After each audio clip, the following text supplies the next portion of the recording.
doa itu tidak berarti memberitahu Allah tentang keadaan kita, karena Allah sudah tahu keadaan kita, lebih tahu daripada kita sendiri. Dan selama ini melimpah ruah pemberian dari Allah untuk kita, walaupun kita tidak banyak berdoa. Kita tidak minta jantung berdetak, kita tidak minta nafas, kita tidak minta rambut tumbuh, kita tidak minta begitu banyak keperluan kita yang tidak kita minta dan Allah cukupi. Kita disuruh berdoa, yang paling utama adalah untuk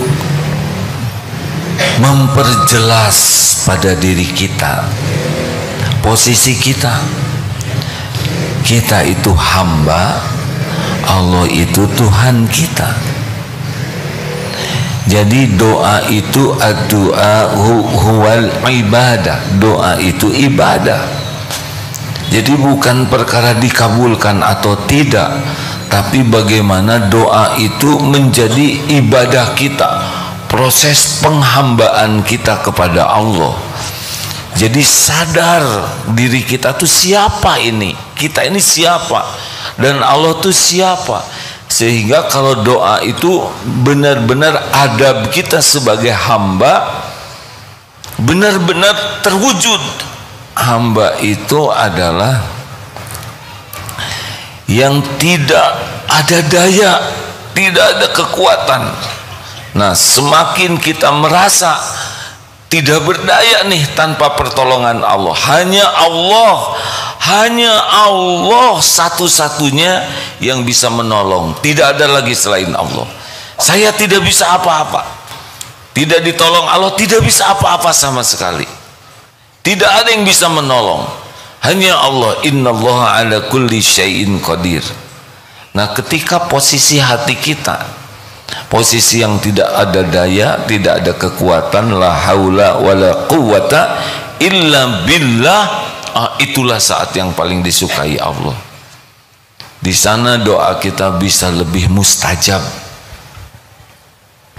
Tapi ketika kita doa dan kita merasa bahwa kita tuh mampu atau ada selain Allah yang bisa menolong kita, atau ilmu kita, saya udah tahu nih, saya sudah berpengalaman nih, oh teman-teman bisa bantu saya, dan itu di hati itu merasa ada yang bisa menolong selain Allah, itu jadi tidak bulat keyakinan kita, la haula wala quwata illa billah. Termasuk ikhtiar. Saya sudah sungguh-sungguh bekerja, saya sudah tahajud, saya sudah saum.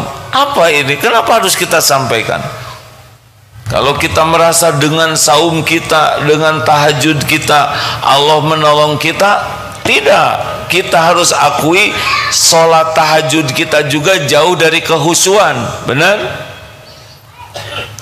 Saum kita hanya nahan lapar saja, mata belum tentu saum, mulut belum tentu saum, pikiran belum tentu saum. Jadi kita tidak boleh mengandalkan amal kita sekalipun. Amal itu adalah ibadah saja. Harus tidak ada di hati kita yang bisa menolong selain Allah. Tidak bisa. Bahkan kita berbuat baik pun tidak bisa kalau Allah tidak nolong. Kita tidak tergelincir dalam maksiat, itu pun hanya bisa kalau Allah menolong kita. Nah, kalau sudah begini nih, hati itu bulat, hanya Allah, kita sudah tidak lihat lagi siapa yang bisa nolong. Itu sudah posisi yang benar, dan itu saatnya mustajab doa. Tapi sepanjang kita masih meyakini ada selain Allah yang bisa nolong, masih bergantung kepada diri orang lain, itu belum posisi hamba yang sebenarnya. Dua, posisi tadi tidak ada daya. Posisi yang kedua adalah jahil, tidak tahu apa-apa. Tapi Allah Maha tahu segalanya.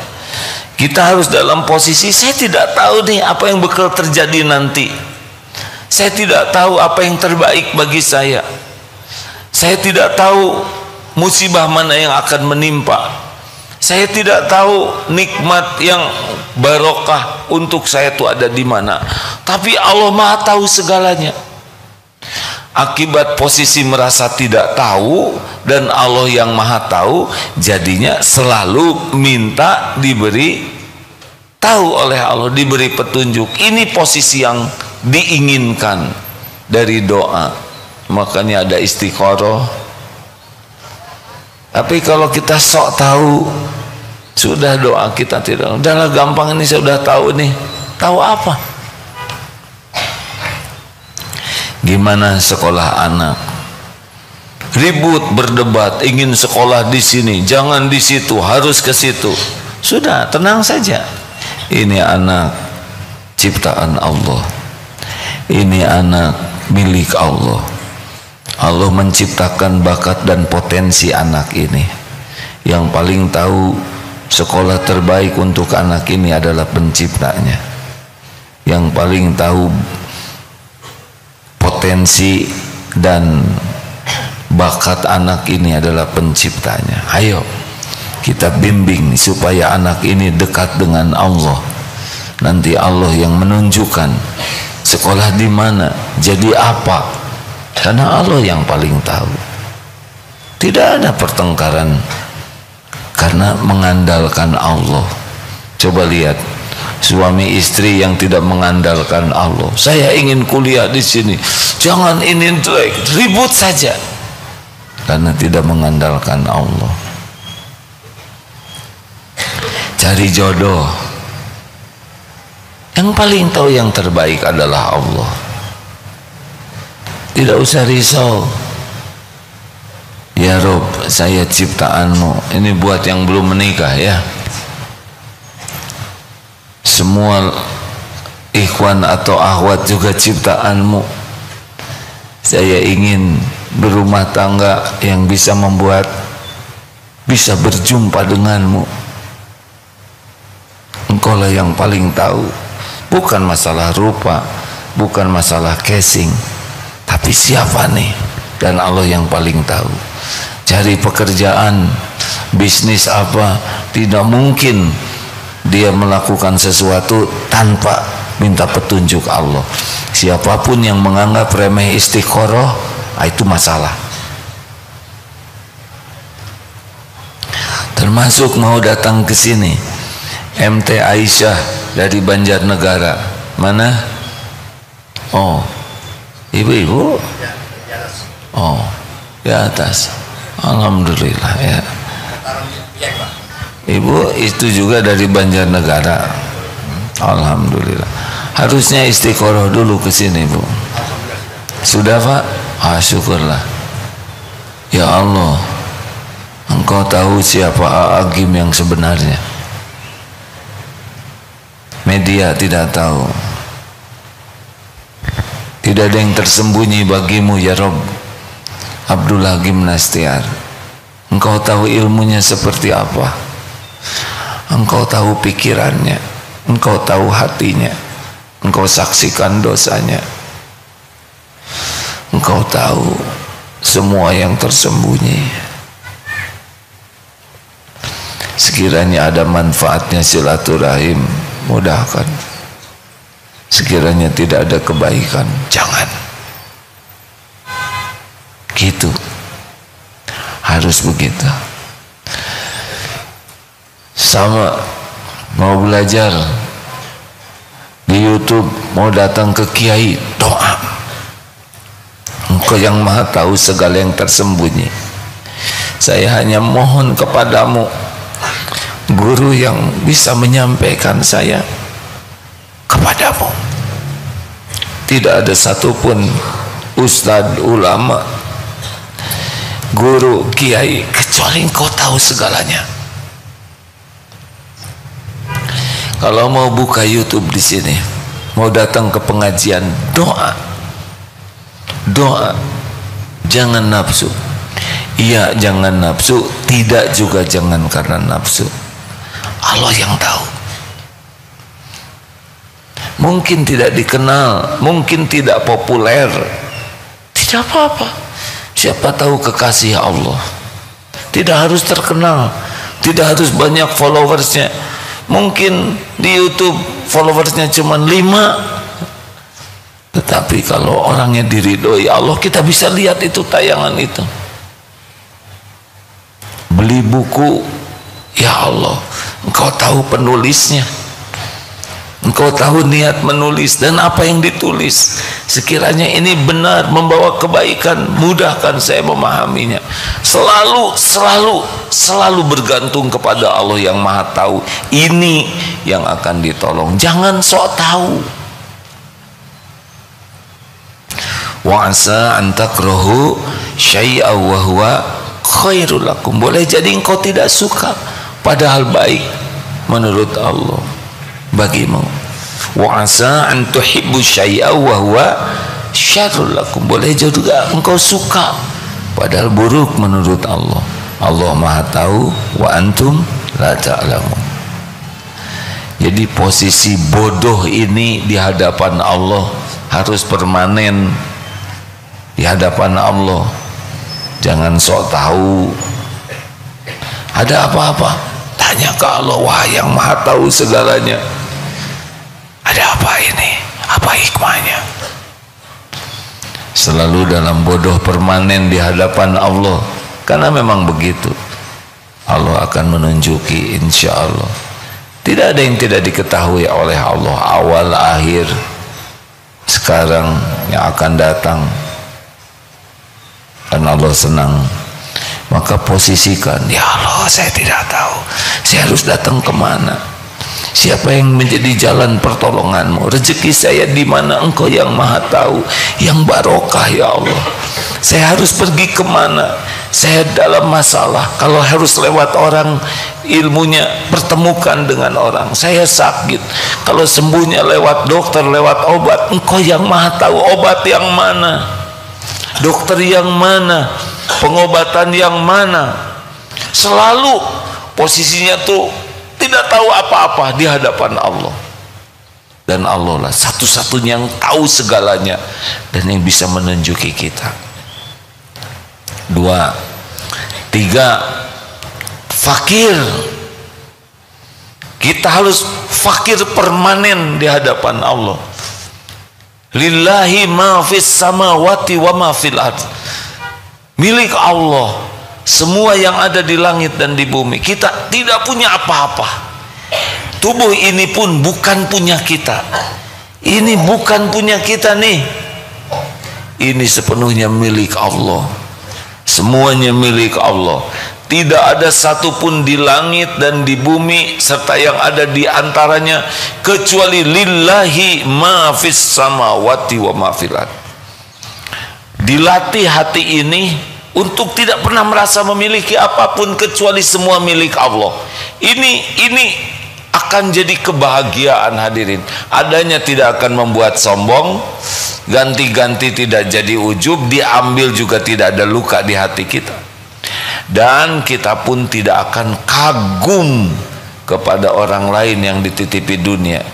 Jadi jangan heran kita tidak kagum nanti mau ke presiden, ke jenderal, gubernur, menteri, hakim, jaksa atau apalah di dunia ini yang dianggap hebat. Tidak ada kagum kepada Jack Ma, siapa tuh yang telon, Mas Elon, apa tuh Elon, Mas Elon lagi,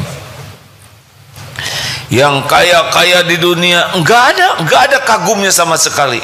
Mau lihat istana, enggak ada kagumnya, karena tahu semuanya milik Allah.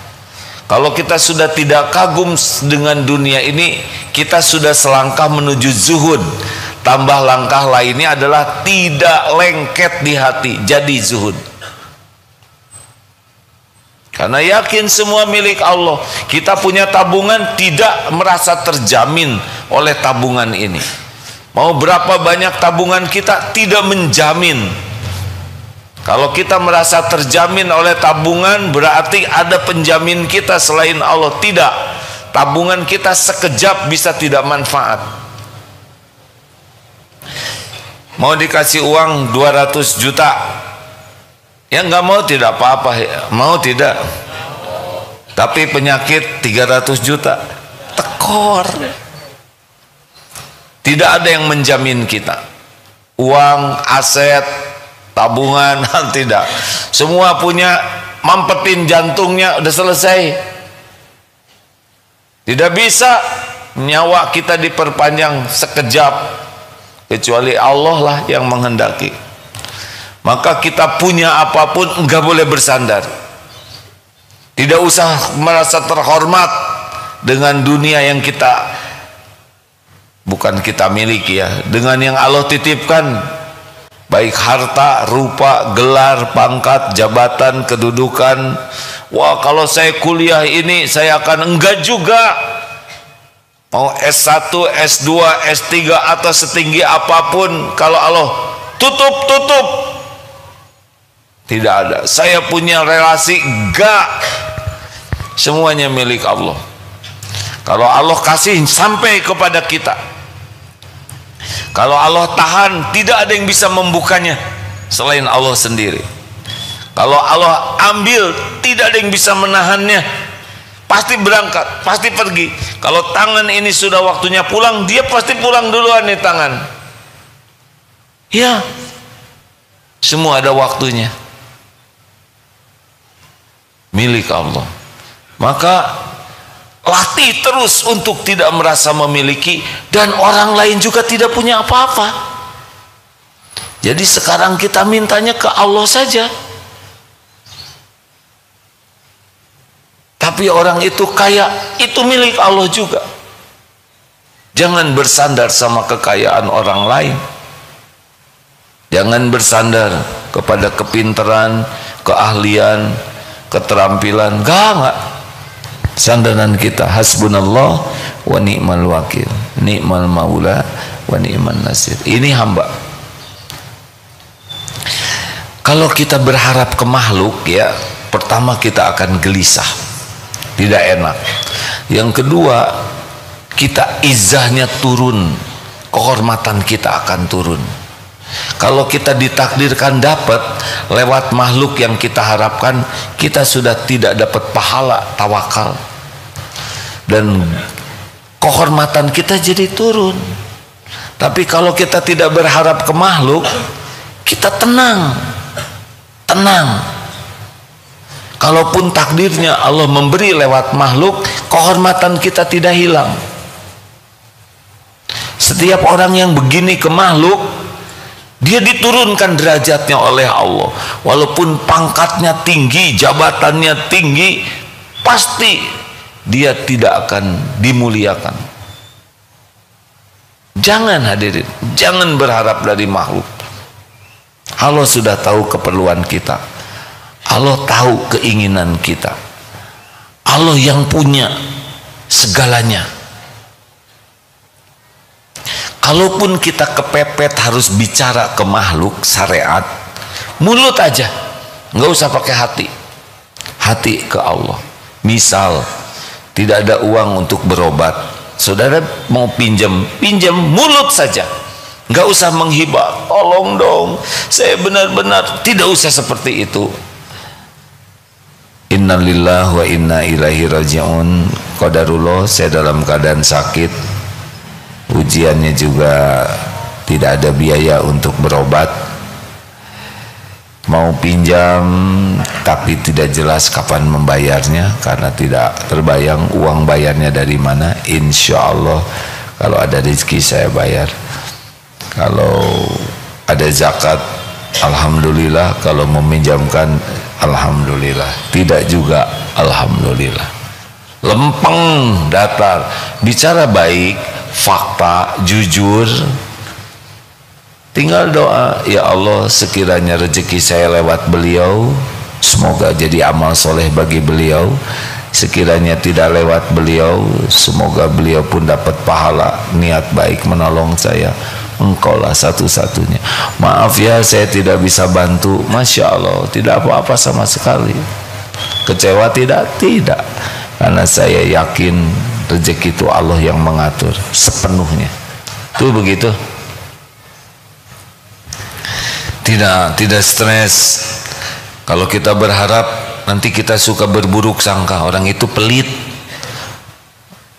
Kenapa? Kalau tidak ada rezeki dari dia kita nganggap dia pelit. Tidak boleh berharap dari makhluk. Nanti kita sering suudzon, bahkan kita nyangka umrohnya gagal gara-gara tidak bawa oleh-oleh. Suudzon. 4. Yang keempat, satu apa? Lemah, tidak ada daya. Harus seperti itu di hadapan Allah. 2, jahil, Allah Maha tahu. 3, fakir, tidak punya apa-apa, semuanya milik Allah total. Tidak ada yang selain milik Allah, tidak ada. Yang keempat, kita hina, berlumur dosa, berselimut aib, tiap hari melakukan dosa. Bukan hanya tiap hari, tiap jam, tiap menit bahkan dosa. Pikiran dosa, mata dosa, telinga dosa, bicara dosa, berbuat dosa, hati juga dosa. Allah Maha Suci, tidak tersentuh apapun yang kurang, yang salah, yang tidak sempurna. Maha Suci Allah dari segala kesempurnaan yang terbayang oleh kita. Mengerti? Kita menganggap Allah Maha sempurna, padahal bayangan kita pun pasti tidak menjangkau kemahasempurnaan Allah yang sesungguhnya. Akui, Rabbana zalamna anfusana wa illam taghfir lana wa tarhamna lanakunanna minal khasirin. Ya Rabb, Tuhan kami sudah zolim kepada diri kami sendiri. Udah, pokoknya akui saja kita ini zolim, kita ini kotor, kita ini hina. Allah yang Maha Suci, Allah yang menutupi aib, Allah yang mengampuni. Makin kita merasa begitu di sisi Allah, itu yang benar di hadapan Allah, ya. Dan Allah, la ilaha illa anta subhanaka inni kuntu minaz zalimin. Nih ya, doa Nabi Yunus. 3 kegelapan, gelapnya malam, dimasukkan ke dalam gelapnya lautan, dimakan ikan, gelapnya perut ikan, lolosnya adalah syariatnya mengakui la ilaha illa anta, tauhid, tiada ilah selain engkau, tidak ada lagi yang berhak disembah selain Allah. Inni subhanaka, Maha Suci engkau, tidak ada yang salah. Walaupun takdir dimakan ikan, tidak ada yang salah, tidak ada yang jelek perbuatan Allah, tidak ada yang kurang, tidak ada yang tertukar, tidak ada yang kurang setitik pun dari perbuatan Allah kecuali sempurna. Subhanaka inni kuntu minaz zalimin, saya manusia yang busuk, yang berlumur dosa. Itu Nabi ditegur oleh Allah karena jengkel ketika dakwah ke umatnya tidak nurut. Ditegurnya dimakan ikan. 3 kegelapan, malam hari dikecemplungkan ke laut, dimakan ikan. Lolos ketika tauhidnya mantap, ngaku manusia zolim dan yakin Allah Maha Suci. Dulu guru pernah menyampaikan, kalau ingin doanya mustajab, akui kita ini tidak ada apa-apanya sama sekali di hadapan Allah. Allah lah segala-galanya, tidak ada selain Allah. Yang 4 tadi, lemah, tiada daya, Allah yang Maha Kuasa. Jahil, Allah yang Maha Tahu. Fakir, Allah yang memiliki segalanya. Kita hina, Allah yang Maha Suci dan Maha Pengampun. Kalau itu selalu ada pada diri kita, insya Allah doa kita lebih mustajab. Jangan nyebut-nyebut merasa sudah beramal. Tapi kan ada tawasul dengan amal, yang masuk ke gua bertiga lalu batunya menutup gua sehingga tidak bisa keluar. Lalu tawasul dengan amal, kekuatannya di mana? Ikhlasnya. Jadi beramal itu baru dicatatkan bertenaga amalnya kalau ikhlas. Jadi nyebut amal itu bukan ke orang tapi kepada Allah. Yang air susu untuk orang tuanya sampai, tapi orang tuanya tertidur, anaknya ingin minum, tetap saja dijaga susu itu supaya ibunya nanti bangun bisa minum air susu. Saya lakukan ini karena engkau, sekiranya engkau ridho. Bergeser. Ada yang mau tergelincir tapi tidak jadi berbuat maksiat, saya lakukan karena engkau. Mau maksiat tidak jadi, itu ternyata amal yang disukai Allah itu, karena takut kepada Allah. Itu juga bisa jadi amal yang mendatangkan pertolongan Allah. Lalu yang ketiga itu kalau tidak salah yang pengusaha itu, ya benar kan, yang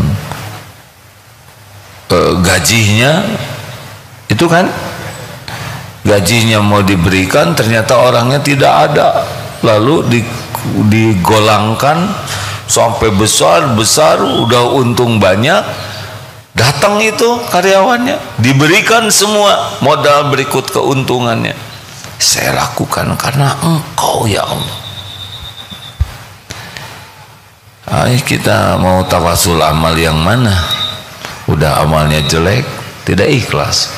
Saya sudah tahajud ya Allah, tahajudnya juga enggak khusyuk dan diposting terus lagi. Terus tanamkan yang 4 tadi minimal di hati, ya tidak ada daya. Jadi kalau sudah seperti telur di ujung tanduk, tidak ada sih yang begitu ya. Ini menunjukkan situasi yang sangat kritis, dan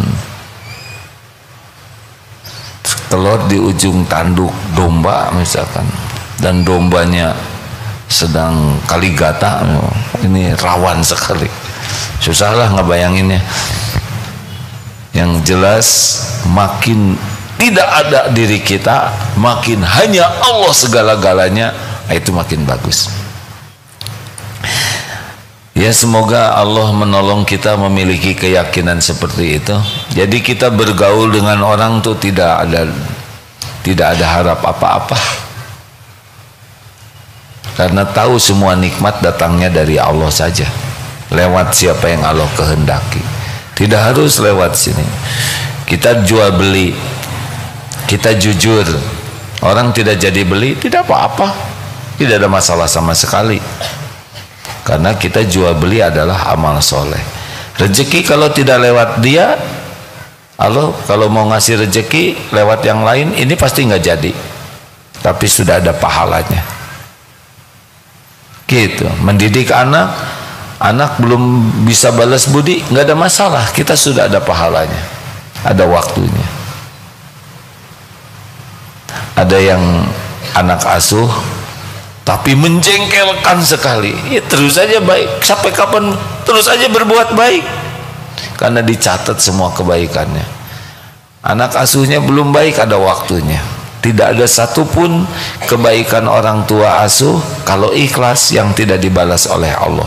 Tapi kan waktunya terserah Allah, bentuknya juga terserah Allah. Ada kalanya dibuat menjengkelkan untuk menggugurkan dosa-dosanya.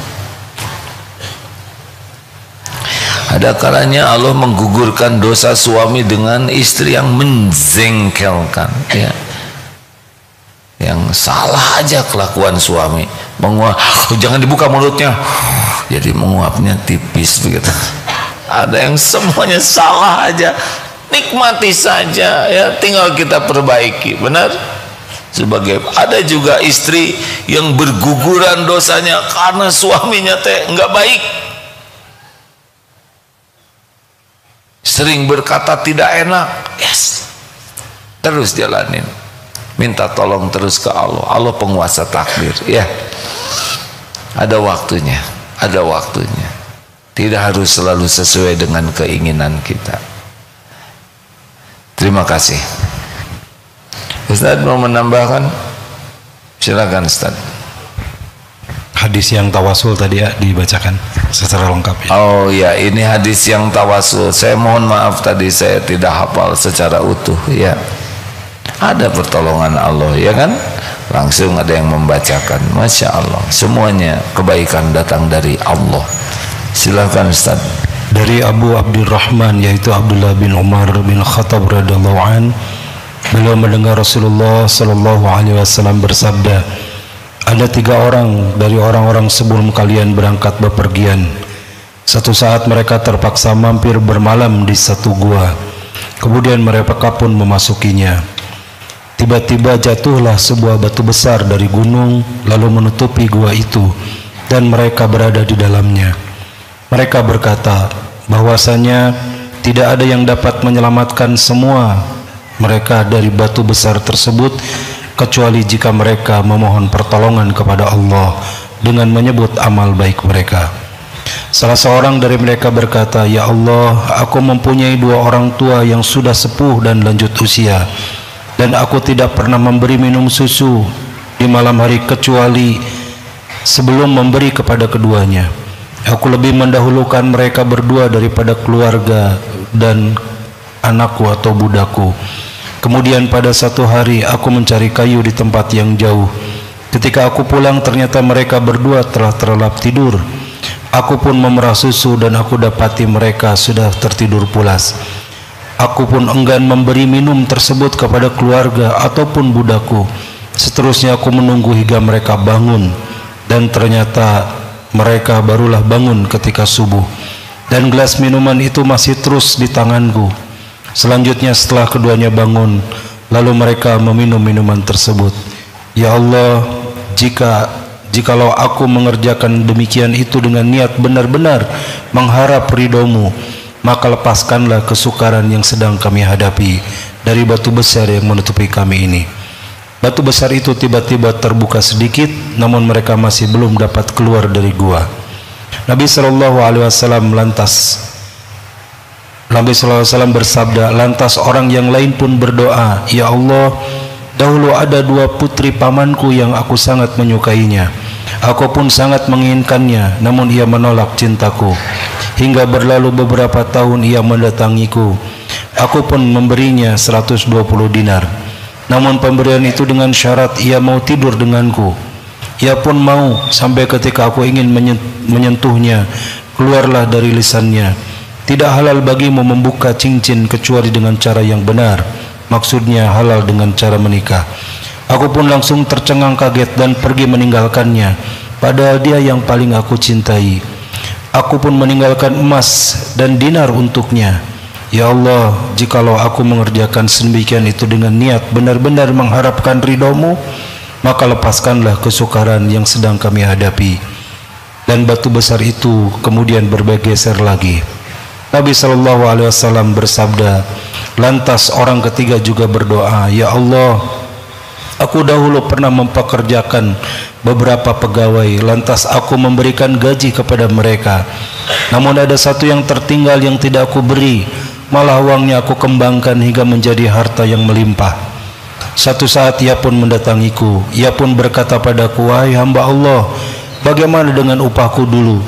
Aku pun berkata kepadanya bahwa setiap yang ia lihat itulah hasil upah dahulu yang telah ia kembangkan, yaitu ada unta, sapi, kambing, dan budak. Ia pun berkata, wahai hamba Allah, jangan kau bercanda. Aku pun menjawab bahwa aku tidak sedang bercanda padanya.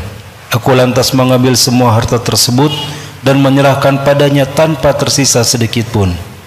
Ya Allah, jikalau aku mengerjakan sedemikian ini dengan niat benar-benar mengharap ridhomu, maka lepaskanlah kesukaran yang sedang kami hadapi dari batu besar yang menutupi kami ini. Lantas gua yang tertutup itu terbuka dan mereka bisa keluar serta berjalan. Hadis riwayat Bukhari dan Muslim.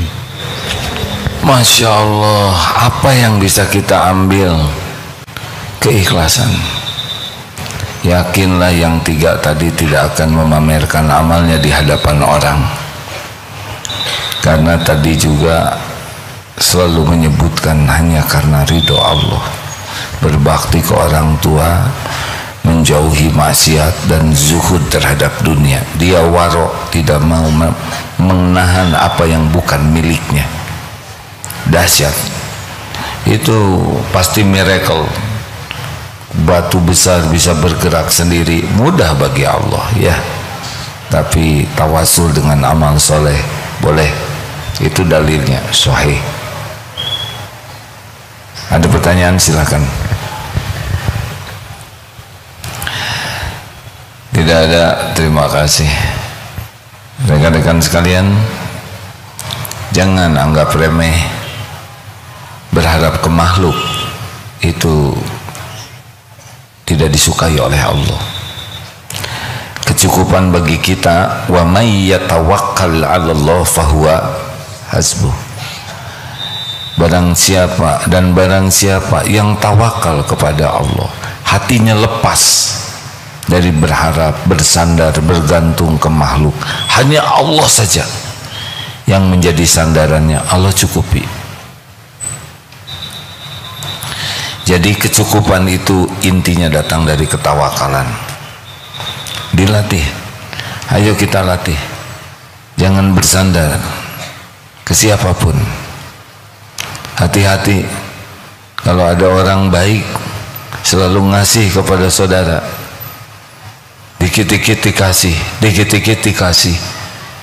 Banyak itu lebih membahayakan hati, karena kita kecenderungannya jadi ingin dekat karena ingin dikasih. Bagi yang ingin terpelihara hatinya, secukupnya saja, karena ada yang jadi akrab kalau pengen dikasih. Pagi-pagi sudah WA jam 3, ya Allah muliakan saudaraku ini. 3 kali berturut-turut doa. Hari keempat saya kontrakan habis misalkan. Itu doa yang 3 kemarin, apa itu? Nanti baru 3 bulan lagi, 3 hari sebelum pinjem keluar doa. Jangan begitu. Doa yang mustajab itu doa yang rahasia. Kalau dirahasiakan nanti dia tidak tahu dong saya mendoakan. Ya untuk apa tahu? Kalau kita ikhlas mendoakan seseorang dan Allah pasti tahu kita mendoa, Allah tinggal kirim rezeki lewat siapa saja. Kita itu memang selalu mendekat kepada Allah. Mudah-mudahan apa yang kami cita-citakan dapat terkabulkan oleh Allah, Pak. Amin. Itu kira-kira bagaimana menurut Bapak, Pak? Menurut Bapak itu? Sebab Allah itu sudah mengetahui segalanya, Pak. Tapi kita kan tidak tahu, Pak. Lah kita selalu memohon, mudah-mudahan Allah memberikan apa yang kami memohon kepada Allah, mudah-mudahan Allah akan mengabulkan. Itu bagaimana menurut Bapak? Terima kasih, Pak. Itu saja sementara, Pak. Kalau ada waktu akan saya teruskan, Pak. Assalamualaikum warahmatullahi wabarakatuh. Kalau ada apa? Kalau ada waktu cukup, Pak. Jadi bagaimana supaya doanya diijabah gitu? Gitu intinya. Allah sudah tahu. Iya, terus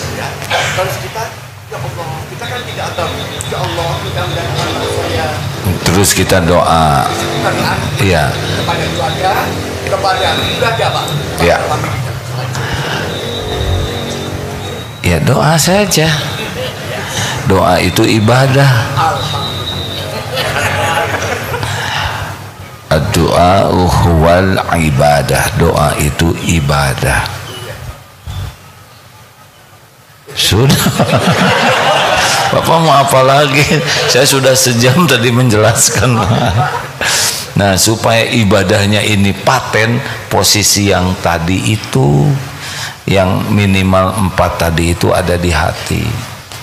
Supaya kita hamba, yakin saya tuh hamba, tidak ada apa-apanya, tidak punya apa-apa, bodoh, saya cuma punya dosa, hanya Allah lah satu-satunya. Nah, itu intinya. Lanjut, Pak. Oh, cukup. Cukup. Sedikit, Pak. Soalnya ada doa yang katanya mustajab ya, Pak. Iya, Pak. Pakai itu. Lanjut, Pak. Maaf ya, Pak. Yo. Iya, jauh-jauh kalau 5 menit kan enggak apa-apa, Pak. Enggak apa-apa. Enggak apa-apa. Ya, Pak. Itu katanya ya, Pak ya. Ada doa yang mustajab antara adzan sampai dengan qomat, Pak. Ini memang saya melakukan, Pak, semacam itu. Diberikan atau tidak adalah hak Allah, tapi saya tetap melakukan semacam itu kalau ada waktu. Terima kasih, Pak. Kalau ada waktu. Assalamualaikum warahmatullahi wabarakatuh. Cukup. Jadi maksudnya apa, Pak? Saat-saat mustajab. Sebetulnya kalau ada azan berkumandang, sunnahnya adalah didengar dan dijawab. Jangan ngobrol, jangan buka-buka HP, jangan dulu transaksi. Itu yang paling baik, penghormatan kepada panggilan azan. Sesudah azan doa. Nah, sesudah azan juga itu mustajab, Pak. Kemudian kita sholat sunnah, nunggu qomat, itu juga saat mustajab. Nggak usah ngobrol, nggak usah buka-buka HP, balas-balas WA, doa saja. Allah menyaksikan siapa yang doa, ya. Nanti sujud juga, apakah harus sujud terakhir? Tidak. Setiap waktu sujud itu saat mustajab doa, sesuai dengan adab-adab dan tata cara yang benar. Nanti sesudah sholat fardu itu juga saat mustajab. Maaf, sebelum salam, di akhir tahiyat akhir itu juga saat mustajab. Doa lagi. Makanya harus paham doanya, tidak hanya hafal. Jadi jangan sampai kayak ikut-ikutan doa tapi tidak hafal artinya.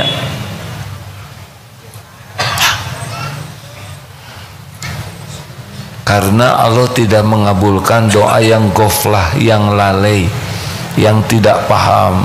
Kita sering doa tapi tidak paham, padahal yang diijabah itu yang paham.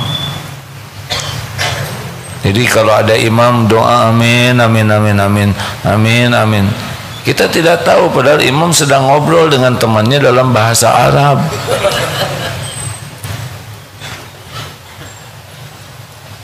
Harus diusahakan paham, ya Pak.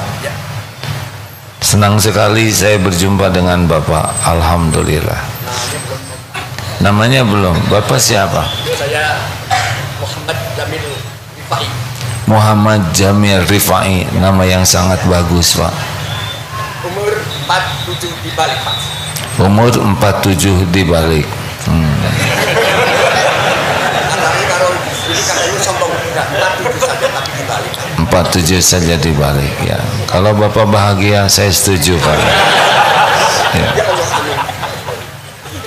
Saya tak jabatan dulu. Oh ya, silakan. Assalamualaikum. Waalaikumsalam. Ya, alhamdulillah. Setiap orang punya karakter macam-macam, ya. Alhamdulillah. Terima kasih, Pak. Semoga usianya panjang, penuh dengan kebaikan. 74 sehat, suaranya lantang, perjalanannya juga 10 jam kuat, ya Pak. Masya Allah. Terima kasih, Pak. Bapak Majelis Taklim Aisyah. Ya, saya yang lebih, Pak. Oh. Yang datang 103 orang. Oh, jadi dengan Bapak jadi 103. Alhamdulillah. Alhamdulillah. Terima kasih ya Pak ya. Sudah hadirin, ingat kata-kata harus yang terbaik, disampaikan dengan cara terbaik, dengan nada terbaik, gitu Pak. Ada pertanyaan lainnya? Dulu waktu di zaman Rasulullah Sallallahu Alaihi Wasallam, Al-Quran ditulis di berbagai sarana, ada di pelepah, ada di batu, berbagai sarana, karena dulu belum ada teknologi. Lalu pada waktu teknologi membuat buku, lalu pada waktu Khalifah Utsman bin Affan radhiyallahu anhu, kemudian ditulis ulang dan dijadikan mushaf dalam sangat terbatas jumlahnya. Lambat laun kita masuk zaman Quran bisa dicetak. Dulu zaman Belanda susah dapatnya. Lama-lama Allah mudahkan Quran, begitu banyak percetakan Al-Quran, bagus-bagus, benar. Ada yang kecil, ada yang bisa dibawa. Qadarullah sekarang kita ada di zaman Allah lebih memudahkan lagi dengan handphone ini. Di sini ada Al-Quran, ada hadis Rasulullah SAW, ada ulama dari penjuru dunia berkumpul di sini, ada kisah-kisah sahabat, kisah para ulama, ada tafsir Quran di sini. Ini kemudahan dari Allah. Bacalah. Bapak mau baca, bacalah di sini, tidak apa-apa, supaya terjaga, jangan dibuka yang tidak baiknya di sini. Pak, ini yang baik-baik saja HP ini. HP ini dari Allah agar kita bisa nambah iman dan nambah amal soleh. Tapi ujiannya nafsu kita tidak suka kepada kebenaran. Kita lebih banyak menggunakan HP untuk kesia-siaan, bahkan kemaksiatan. Sering-seringlah baca Quran, dengarkanlah murotal dengan terjemahnya, baca. Kalau ini sering dipakai kebaikan, nanti kita tidak senang lihat kemungkaran di sini. Kalau ini sering dipakai kemungkaran, kita jadi berat untuk melihat kebenaran di sini. Terakhir, bacalah Pak. Saya ikut kepada pendapat kalau tidak ada mushaf, ya baca di sini lebih mudah. Ya, gunakan tetap adab yang baik walaupun di handphone. Salah satunya jangan buka tayangan yang tidak baik di sini. Begitu. Terakhir, ibu-ibu,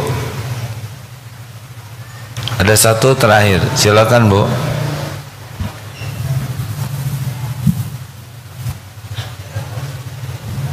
Bismillahirrahmanirrahim. AA penasaran melanjutkan yang tadi ya, di kampung saya kalau Bapak Kiai kan berdoa setelah sholat wajib ya. Tapi kan nggak kedengaran doanya teh, tapi yang lain amin amin. Saya bagaimana ini? Apa ikut amin amin? Apa saya berdoa masing-masing gitu? Kan nggak tahu itu apa artinya, terus nggak kedengaran lagi Pak Kiainya teh apa yang dibaca. Apakah saya amin amin sama dengan yang lain gitu, atau saya berdoa lagi yang lain gitu Pak? Kalau saya memilih berdoa sendiri. Ya. Ya saya juga berdoa sendiri. Sudah nggak kedengaran Pak Kiainya, tapi kan yang lain amin semua. Saya jadi bingung lihat ke begitu. Sudah? Begitu. Jadi kita berdoa sendiri. Ya, jadi doa yang khusyuk habis sholat, karena tidak harus mengikuti doa imam sesudah sholat, apalagi tidak kedengaran, tidak dimengerti. Doalah yang bisa dimengerti. Ya. Begitu? Mohon mangga. Sudah. Terima kasih semuanya. Apakah Allah Subhanahu wa Ta'ala sedang menyaksikan pertemuan ini? Adakah yang luput dari penyaksian Allah? Setiap saat. Innallaha la yakhfa 'alaihi syai'un fil ardh wala fis sama. Sesungguhnya Tidak ada yang tersembunyi bagi Allah, baik di bumi maupun di langit. Kalau kita yakin Allah menyaksikan terus, ini akan sangat mencegah kita untuk melakukan perbuatan tidak baik. Kurangi bicara. Bicaralah kalau yakin niatnya baik. Bicaralah kalau yakin yang kita sampaikan benar. Dan bicaralah kalau yakin dampaknya manfaat.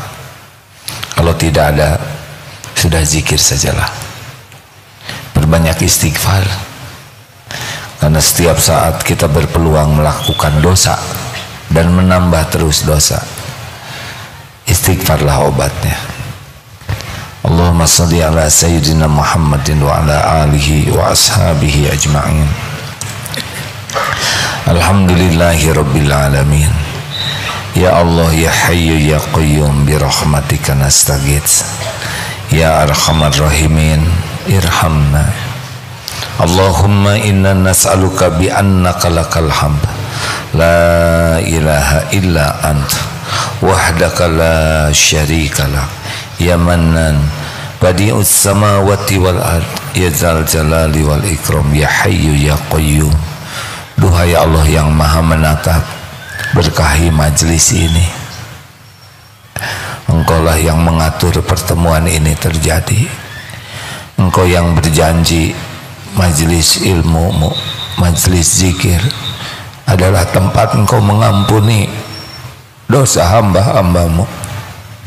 Ampuni kami ya Allah, ampuni seluruh dosa kami, ampuni sekelam apapun masa lalu kami, ampuni ya Allah sehitam apapun kehidupan yang pernah kami jalani. Ampuni dosa-dosa yang tidak sengaja, ampuni maksiat yang sengaja, ampuni dosa yang berulang-ulang kami lakukan padahal kami tahu itu dosa, padahal sudah sering kali kami memohon ampunan-Mu. Rabbana zalamna anfusana wa illam taghfir lana wa tarhamna lanakunanna minal khasirin. Kami sudah menzolimi diri kami sendiri. Sekiranya Engkau tidak mengampuni kami, sekiranya Engkau tidak melimpahkan kasih sayang, kami pasti binasa ya Allah. Astagfirullah. Allahumma ighfir lana wa li walidina warhamhum kama rabbawna shighara. Ya Allah, ampuni setiap keburukan akhlak kami kepada orang tua kami. Ampuni dan sayangi orang tua kami. Jadikan kami anak yang tahu bakti, tahu balas budi. Muliakan, selamatkan dunia akhirat ibu bapak kami. Rabbana hab lana min azwajina wa dzurriyyatina qurrata a'yun waj'alna lil muttaqina imama. Ya Allah, selamatkan keluarga kami. Ampuni kami belum bisa jadi orang tua yang baik. Ampuni sikap kami kepada pendamping hidup kami. Ampuni perilaku buruk kami kepada anak-anak yang Kau amanahkan. Jadikan keluarga kami keluarga yang teguh iman. Karuniakan akhlakul karimah, sakinah. Karuniakan lahir batin sehat walafiat. Cukupi hanya dengan rezeki yang halal barokah. Jadikan keluarga kami keluarga istiqomah. Jadikan kami semua husnul khatimah. Allahumma inna nas'aluka ridhoka wal jannah wa na'udzubika min sakhatika wan nar. Allahumma inna na'udzubika min an nusyrika bika syai'an na'lamu wa nastaghfiruka lima la na'lamu. Ya Allah, kami berlindung kepadamu dari menyekutukan Engkau, dari berbuat musyrik dengan apa-apa yang kami tahu, dan kami mohon ampunanmu dari apa-apa yang kami tidak tahu. Allahumma atin nufusana taqwaha wa zakkiha anta khairu man zakaha anta waliyuha wa maulaha. Ya Allah, berikan kepada kami jiwa yang takwa, sucikan jiwa kami. Engkaulah sebaik-baik yang bisa mensucikannya. Engkaulah pelindung dan penolong kami. Hasbunallah wa ni'mal wakil, ni'mal maula wa ni'man nasir. Allahumma ighfir lil mu'minina wal mu'minat wal muslimina wal muslimat al ahya'i minhum wal amwat. Rabbana atina fid dunya hasanah wa fil akhirati hasanah wa qina azabannar. Ya Allah, kembalikan saudara-saudara kami ini dengan penuh keselamatan dan keberkahan ke rumahnya masing-masing. Jadikan ilmunya ilmu yang manfaat, amalnya amal yang Engkau terima, doanya doa yang Engkau ijabah. Taqabbal minna ya arhamar rahimin. Sallallahu ala sayyidina Muhammadin wa ala alihi washabbihi ajmain. Amin ya rabbal alamin. Alhamdulillah.